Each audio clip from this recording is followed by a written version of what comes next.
John Ravi, thank you for joining us on the live version of the show, and thank you for those watching later on in the video portion.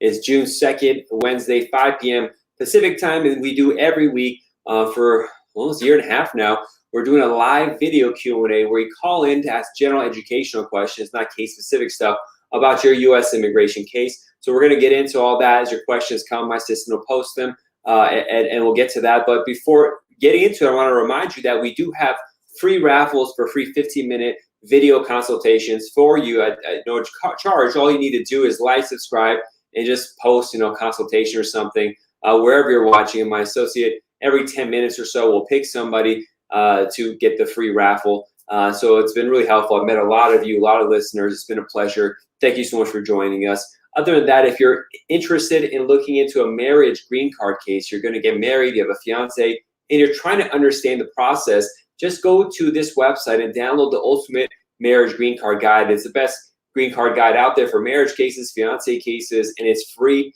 Just go to marriageimmigrationlaw.com. Again, that's marriageimmigrationlaw.com and download the Ultimate Marriage Green Card Guide. With that, let's get it started. All right, so as people are joining in all over the place from TikTok, Facebook, LinkedIn, YouTube, we're going to be taking your questions. But what's going on with U.S. immigration? What are the updates? Well, there's these big cases that are happening here and there about what's going to happen with asylum law and all this kind of stuff. But for the stuff that usually my listeners, most of the people are watching, there hasn't been that much news except for just massive delays are continuing. And I'm daily getting calls and consultations and seeing in my own cases that people's cases are taking forever. And it's just not moving forward. Case in India are moving forward, and Pakistan are moving forward. They're somewhat opening up the embassies, but not really. In the U.S., it's going okay, but there's still delays, for example, for getting work permits. And we've been pushing it and making requests for expedites. People need the work permit for various reasons, that they've become really, really harsh and difficult in being able to expedite. And recently, all my expedite requests are being denied. Nothing is popping up that's approved. So that's a big problem when they're denying expedites, even when they're really valid. And I had some cases where I was sure, I'm like, for sure, this is going to get approved because these people have medical conditions and working for important government agencies that need to have the work permit. But USCIS has disregarded that and just kept things going. So that was a major issue that we're dealing with when it comes to immigration is the fact that they're not helping us out on this and this kind of stuff. So let me take a question right now we got from TikTok. We have a listener, conservative immigrant, says, can we vote locally or not if you have a green card? Generally, you always go by the rule of do not vote in any way possible if you're a green card holder. You have to be a U.S. citizen to be able to vote. So unless you're a U.S. citizen, don't vote. There's some nuanced stuff where if you vote in a local election that's like this or like that, maybe you can get away with it. Very rare cases. I'll need to study on the jurisdiction you're in and what kind of vote it is. But why bother? Just don't touch it. Wait to get the citizenship. File for that as soon as possible. But don't vote, don't vote, don't vote. Don't register to vote. Don't do jury duty. Don't claim to be a U.S. citizen when you're applying for a job. In no way possible should you ever claim to be a U.S. citizen unless you are a U.S. citizen, because it could quickly lead to you to be deported with no defenses. So be very careful on things like that. The situation could be terrible for you. I have another question from Oluwar. Tell me, can my mother file for my sisters in Nigeria? She is a U.S. citizen. Definitely. When you're a U.S. citizen, you can file for your children, even if the children are single or married. So either way is possible. If they're single, it's a little faster than if they're married. It's a lot faster because when they're married, they can bring the spouse and children. And because there's more people part of that file, there's a longer line for that. But a U.S. citizen can file for those children. The key is that you have a birth certificate showing who the mother is so that they could connect them. And there's a lot more involved. We need to know the background of your sisters, how things are working there, all this kind of stuff. But generally speaking, to start the process, a petition for alien relative form I-131 is possible from a U.S. citizen to their child. And then once we get to that, there's a lot more details we need to know, whether it's going to be able to finish it. For example, if there's prison history, arrest history, criminal history, all this kind of stuff could be problematic. Eventually down the line, there's a sponsorship requirement. It depends on where your mother lives. If she's in the United States, domicile or not. It gets really complicated after that. But if you're interested in doing it, you should definitely do it because there's the long delays, years and years of wait. So you want to get started sooner before, so it gets done sooner. Now, one mistake people make is when they have a green card holder can file for their adult child who's single, not married, but single. But some people wait to become citizens before they file for their adult child. And the bad thing about that is, first of all, they're waiting 5, 6, 7+ years to become citizens. So there's a baked-in delay you've added there. But then these people make the mistake of filing as citizens because there's a longer line for adult single children of U.S. citizens than there is for adult single children of green card holders. So definitely, if you have a green card and your child is single or 21, you want to file for them then and not wait to get U.S. citizenship. But thank you for the question, Aloha Timi. Shariah asks, Robbie, yes, can we take a student loan? So this is with an immigrant can take a student loan.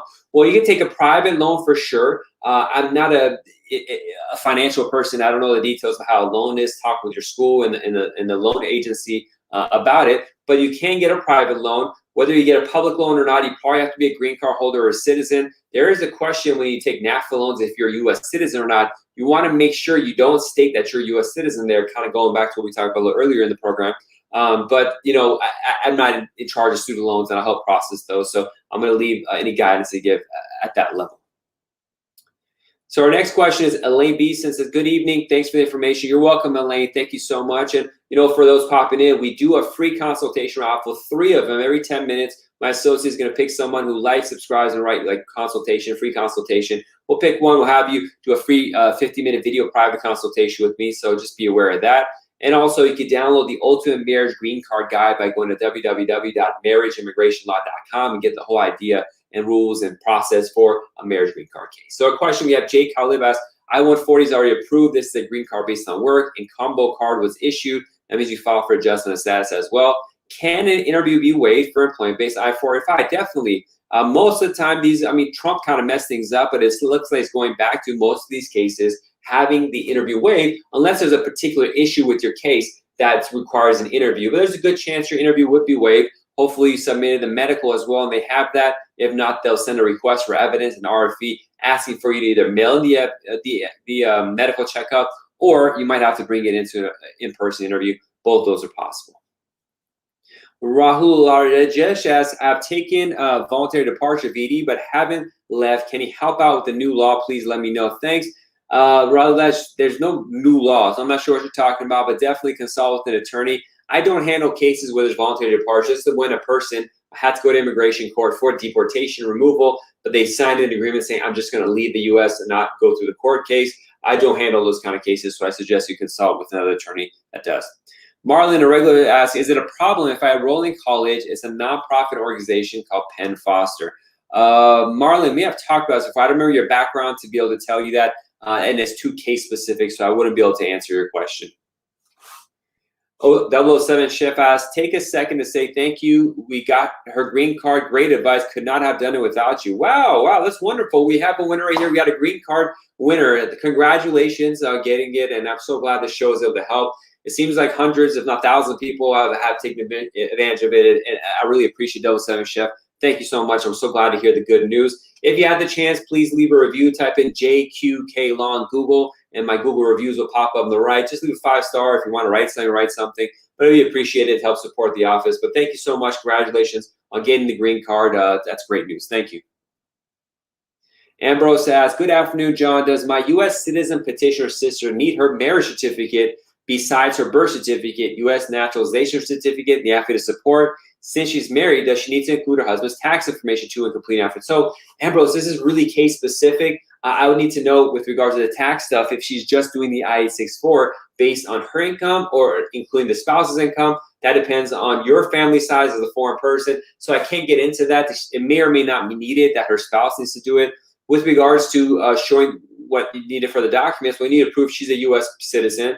You need to prove that your siblings. So having both your birth certificate showing the same parents is good. Whether she needs her marriage certificate or not, that depends on if she needs a spouse for the affidavit of support. For the basic case, I don't think you need for the I-130 or just as a petitioner's marriage certificate, only affidavit of support. I'd have to see the details of your case to see if there's some sort of exception, but most likely it's not needed unless the spouse is going to be also part of the affidavit of support. So we'd have to see what's going on there.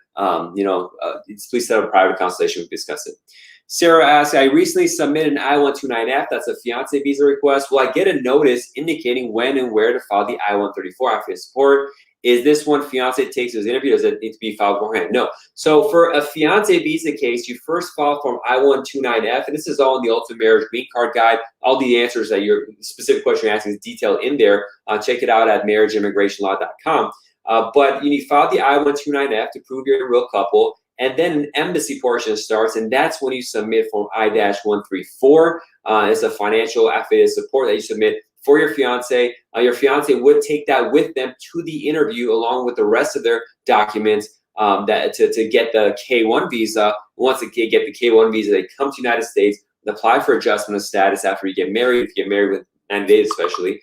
And then what's important there is you have to submit another affidavit of support, this time Form I-864, not I-134. But hopefully it helps. Now we have a raffle winner. Our 15-minute free consultation goes to Jay Khalib Tech. We took a question at the beginning of the show. Jay Khalib, just email me at info@jqqlaw.com. My email is going to be in the bottom if you're watching on YouTube or Facebook or LinkedIn, but not on TikTok or from there.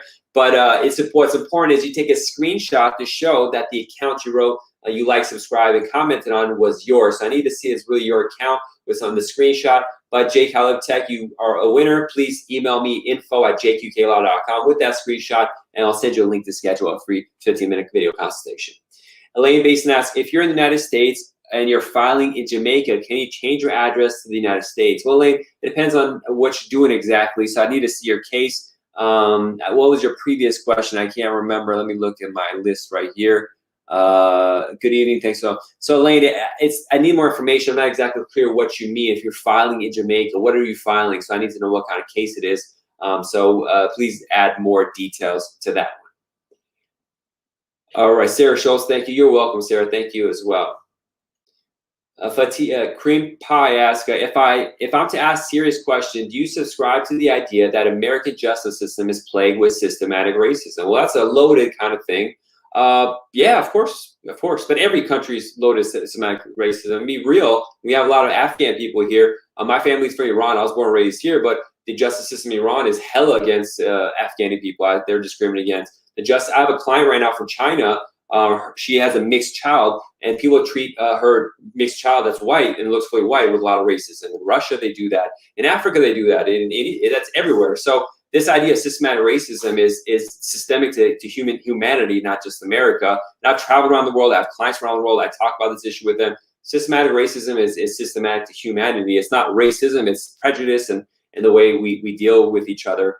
We look at each other as groups, and when you take away the individual humanity of someone, you just look at them as a group, this happens. And that's why a lot of these things we talk about nowadays is popular. Progressivism is constantly putting people in boxes and groups and forgetting their individualism. That's one of the reasons I love immigration law and practice the way I do is I always deal with individuals. So when someone comes to me, it's not they're an Iranian, they're Chinese, it's that it's Bob, I or Jamshid or Luke or something like that. It's always dealing with the person because that's what matters. We're individuals.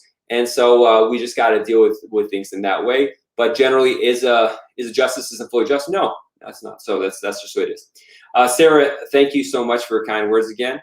We have a question for Fatima. Hello, I'm married to a U.S. citizen on a B2 visa and case is already filed. Would like to pursue higher education in the United States. Would affect the process, or should I wait for adjustment of status? So if you're married to a U.S. citizen, you're not really supposed to on a B2 or expired go to school. It is a violation, but these violations are forgiven when you're married to a U.S. citizen and applying for citizenship. So I wouldn't hold you back from going to school. The school might not understand it. Usually they will and just sign you up. But going to school, if you have a marriage case pending, it's not something I would prevent you from doing if you're married to a U.S. citizen. Which comes under one of these forgivenesses.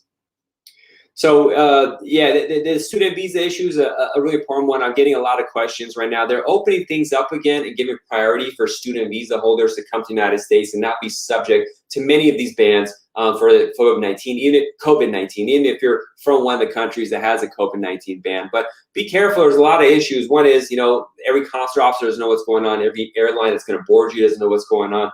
But one major issue I have with people filing for their own student visas or even tourist visas is when they fill out the form DS-160, this is the online application for any person coming on a non-immigrant visa. They don't fill it out with attention to detail, and they leave out stuff by accident. That might be honest accident, but it becomes very problematic later down the line. For example, I have several cases right now where I've consulted where people are coming from countries that have mandatory military conscription. This is when you have to join the military in your country for 2 years, and everyone has to do it. And then countries like, Taiwan, South Korea, Iran, all these kind of countries force it. But when you apply for your tourist visa, it asks, have you ever been a part of the military? Have you ever had any weapons training? You have to say yes to this. U.S. government wants to know. It doesn't mean they're going to deny the visa, but they just want to know. But what happens is people don't fill it out. They get the visa, come to the United States, marry a U.S. citizen, and they're like, oh, I won. I'm going to get a green card now. Well, you have a thing called fraud and misrepresentation potentially in your past because you weren't open and honest about saying something and admitting something that you were supposed to tell the consular officer. Now, do they always enforce it harshly and accuse you of fraud or misrepresentation? No, but it can happen. So make sure you read all the questions, fill it out thoroughly. And a lot of people, most people do not hire lawyers for the B2 application or student visa application. I understand why. It seems simple enough, and it is. But one small error can follow you the rest of your life. So be very careful when you're filling out these applications. It could be very problematic for you in the future if you don't completely fill out the application forms correctly. But that's the main thing I want to get. One important thing I wanted to mention, because I see this issue happen so many times consistently, more and more nowadays. So be very watchful of it. All right, so we have a regular paranoid Android asks, when I call the USCIS customer service number, there's no way to reach a human. Any way to check the status of my re-entry permit application since I haven't received a G1145 notification? Well, if you haven't got the G1145 notification is when you submit with your application to USCIS a request that they text message or email you your case number. This gentleman, this person hasn't done it, but they haven't received that yet, and they're worried or thinking about it. They want to call USCIS, but probably if you call them, they won't be able to tell you anything either because they haven't began processing it yet. So just be patient. How long ago did you file the case? Wait 1 or 2 months, and then see what happens. It's just re-entry permits are not a priority. I have a case right now. We filed last July for a re-entry permit from I-131, and we still have not received the biometrics appointment. That's how backed up things are. You filed 5 weeks ago. I say your follow-up. So wait another week or two, and check your credit card account or check your checkbook, however you wrote the payment. I'll give you indication that they have the case. But 5 weeks right now with the delays that happening is not abnormal. I don't think calling them will make a difference. And if you didn't submit the application correctly, you're just going to get it back in the mail in a couple weeks. So they'll know that way. You're welcome, Paranoid Android. Thanks for always watching and your questions. I appreciate it. So, we talked about the re-entry permit. This is the education I want to give. People get confused on what these documents are. So the Form I-131 is an application you submit to USCIS for a travel document. But a travel document is a wide-ranging kind of thing. It could mean many different things. So a travel document could be your passport. It could be a re-entry permit. This is special permission for you to be outside the United States for an extended period of time. As a green card holder, green card holders are supposed to continuously reside in the United States. So if they leave, it looks bad, but you're telling the government beforehand that I'm going to be absent, please forgive it. I-131 travel document could be advanced parole. This is permission to leave the United States and come back in when you're not allowed to usually leave. Or it could be even a refugee travel document. This is a document where people who are asylees or refugees in the United States who are not allowed to use the passport of the country they escaped from, they get that as an alternative to a passport. So I just want to give you some education on how these things work, but I think we got a question. Let's get to that. Anmol asks, I filed my I-130 for my wife in June 2019. I still haven't gotten approval. I'm a green card holder. So when you're a green card holder, what I've seen is most of the time there's long delays until they approve the case. Now I had a watcher of the Q&A program who's a green card holder get the case approved in 3 months, which is crazy. But usually it takes about 1.5 years for a spouse of a green card holder I-130 to be approved. You filed in June 2019. Right now it's June 2021, 2 years. That is longer than usual. Check the timelines for the service center that you're working with, and then reach out to USCIS to see what's going on. But with the delays, I mean, I would imagine your case is probably going to get approved soon. But one thing is, did you get an RFE that could have delayed stuff? And I need to review your case to see if there's something suspicious in there that causes delays. Every once in a while that'll happen based on what you sent them or your personal background. So I need to see that. But yeah, 2 years is pretty bad when it comes to the wait. So that's starting to get suspicious. All right, so before we go on, I really want to mention another raffle winner, Sarah Schultz. Thank you so much. I think you had a question coming up in a second too, but you are our free 15-minute consultation raffle winner. Please take a screenshot of the page where you commented and email that to info@jqqlaw.com so I can see that it's you, and I'll send you a link to schedule a free 15-minute consultation. But thank you so much. All right, so next question, Martha follows up. You're right. I-5 since last September, no biometrics appointment yet, wearing a robot notice. So there's some things missing in your question, but yeah, there's these delays in these biometrics. Biometrics being the fingerprints and photo they take to do their security background checks. Those are hella delayed right now for most cases. Capital 80 asks, how long does it take to get a sibling here if you're a U.S. citizen? Well, you need to go to a chart called the Visa Bulletin Chart, part of the Department of State, and they have different timelines. And the sibling case timeline varies depending on what country your sibling was born in. Philippines, I think, is the worst. Mexico is really bad. But generally, you can expect 15 to 20-year wait from the time of filing for things to move forward for a sibling of a U.S. citizen case. Sarah follows up, how long after getting married, fiancé visa, could we expect it to take for the partner to get a work permit, provided we file I-765 as part of the adjustment package? Right now, I'm easily seeing the I-765 EAD, the work permit, taking 7 months from the time of filing, unfortunately. I was on a call with some lawyers, and they were giving estimates of 3 to 5 months, but realistically, I'm seeing 7 to 8 months. It's getting worse and worse to get the work permission and advanced parole. It's a nightmare, to put it lightly, and that's why I don't like doing fiancé visas. Only 1 out of 10 cases would I recommend a fiancé visa if they're not married, as opposed to marriage, because one of the big problems is the fiancé comes here, you get married, and it takes 2 or 3 months just to get married and file the case. Then you add 7 months for work permit. It's almost an entire year where the foreign spouse doesn't have a work permit and maybe does not have a social security number too. And that's very frustrating, especially if you're young and you're active and you want to work. You got to make money. There's financial needs and all this kind of stuff. That's why I try to avoid the fiancé visa unless the case really calls for it, the clients really want it. But thanks, Sarah. Marlon follows up. I filed from last September and still not received biometrics notice. Yeah, it's a disaster, so annoying because you want to get it out of the way, but there's super delays in the biometrics. Primrose asks, should I send my N400 while waiting for the I-751? So we get this question regularly. So I can't say what you should do. I can't say because I don't know the details of your case, whether it's appropriate. But I had a consultation with the gentleman today who I've been helping since they got married, and now I-751 is still pending. That's I-751 is if you got married, your marriage is new. They want you to resubmit some applications after 2 years to prove your relationship is real, but they're pending a long time. They're taking 1 to 2 years. And while it's pending, a time comes where a spouse of a U.S. citizen can file for citizenship. I generally recommend people do it unless there's some issues with their case. So that's why I can't tell you what you can do in your case. But you should look into filing for citizenship. Now, there's other videos I've seen online on YouTube from other lawyers saying it's not possible. That's incorrect. You can file for an N400 application naturalization if you pass the other requirements for citizenship, residency, clean background, all that other kind of stuff. I generally recommend people doing it to get the ball rolling. But again, I can't advise you individually without knowing the specifics of your case.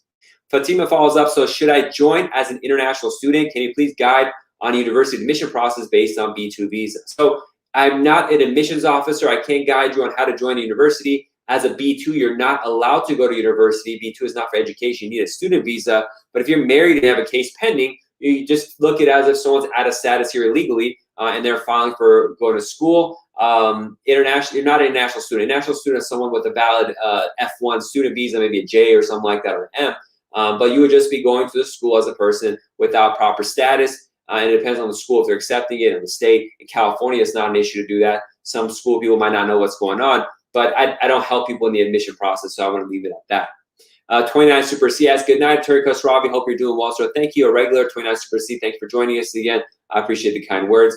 Mayank, another regular. Hello, sir. Mayank here. How are you doing? I'm doing good. Good to hear from you again. Thank you for helping immigrants in every manner. Your service is above par. Mayank, thank you so much. It was a pleasure talking with you as well. So God bless, and I appreciate you coming to the show. Hopefully some good news will be coming in your case. Hasina asks, is the biometrics waiver going to speed the processing time? I mean, not really. Hopefully, but we'll see.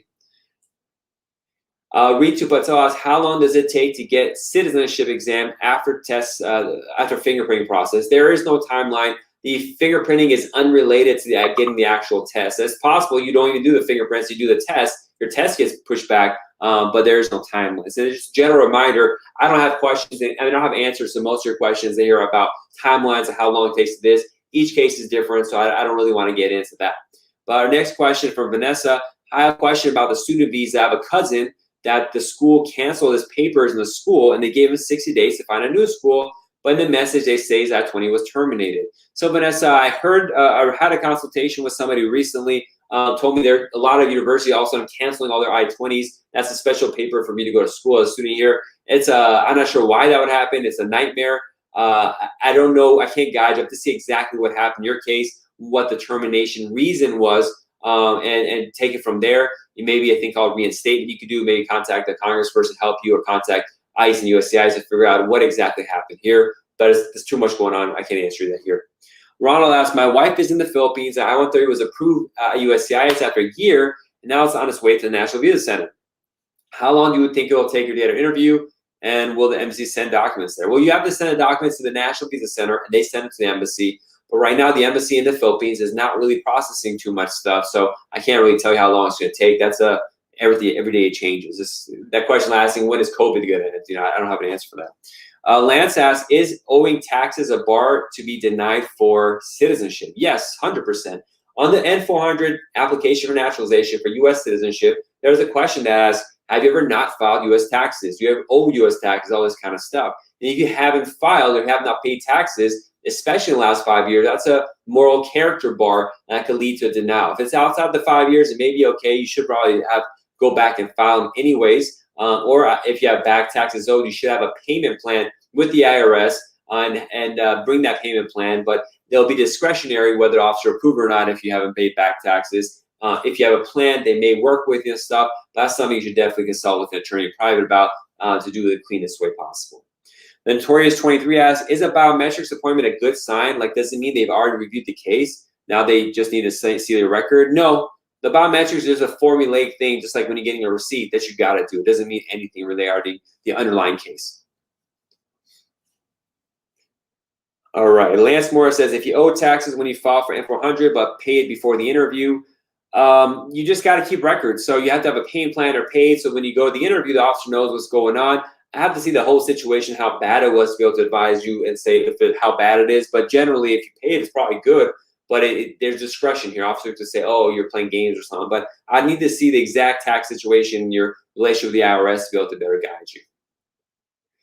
Vanessa follows up, my cousin's I-20 was terminated but still valid. It's August. How can he know if it's not canceled? Well, your cousin, as an F1 student, has access to CVIS, so they have some sort of online record that F1 students can go into to update their address, update the information. He should be able to check the stuff there. So he probably did a orientation when he started with a school, explained all this stuff. So he should know how to do this kind of stuff. So Vanessa, just let your cousin take care of his own stuff. He should be able to handle it. He's had orientations on this. Cedric asks, switching from consular processing to adjustment status if your case is ready for interview overseas consulate. So what is your question exactly, Cedric? Could you rephrase it into a question? You want to switch from consular processing adjustment status? Well, we got to know if you are able to adjust status. You have violations there that could prevent you. Secondly, if you do end up filing for adjustment of status, you need to notify the National Visa Center and the embassy or wherever the case is to send the file back, so they don't cancel your case for not moving it forward. So you got to be really careful. It is possible to do the switch. We do this kind of stuff, but there are things you got to be watchful for. So you should probably get an attorney to talk with about this individual case, talk about it in private. Primrose follows up, I have no issues with the application or my I-751. They haven't sent me a request for more information. Fingerprints are done. Should I send the N-400 now or wait for the answer for the I-751? Primrose, I can't take your word for that you have no issues. You're not a lawyer. You don't deal with this every day. No offense, but I'd have to, for me to be able to tell you what to do, I'd have to check for myself. I just can't base it on 2 lines I see on the internet. So it wouldn't be appropriate for me to give you that answer until I review the case for myself. Lance asks, is an interview guaranteed? I got my biometric waived. I'm just waiting for interview. For Lance, what kind of case do you have? It depends on the case. That's that. Daniel asks, is it true we U.S. citizens can now apply for immigration for siblings? U.S. citizens could always apply for siblings. That's been the rule for like 80 years. So that's that. Lance Moore, you are a winner for our last consultation, free consultation. So just take a screenshot and we'll talk about what you're asking at the 15-minute free video consultation. Just take a screenshot to let me know whichever social media account you're on is yours. Email it to me at info@jqqlaw.com, and we'll set up a time to get into it. We'll ask maybe one or two more questions, and we'll take it from there. Let's see. Fatima asks, sorry, I just want to make it clear. So Fatima, I forgot what the reference was into. Let's see. Thank you, sir. So yeah, sorry, I lost track, but thank you. Primrose, thank you as well for asking. Sorry, I couldn't be more specific. I just got to know more details about your case. I guess we'll leave it at there. So we'll be back again next Wednesday, 5 p.m. Pacific time, as always, to do a Q&A. Take your questions live here on YouTube, and you all might see the edited version of this later. Download the Ultimate Marriage Green Card Guide free at marriageimmigrationlaw.com.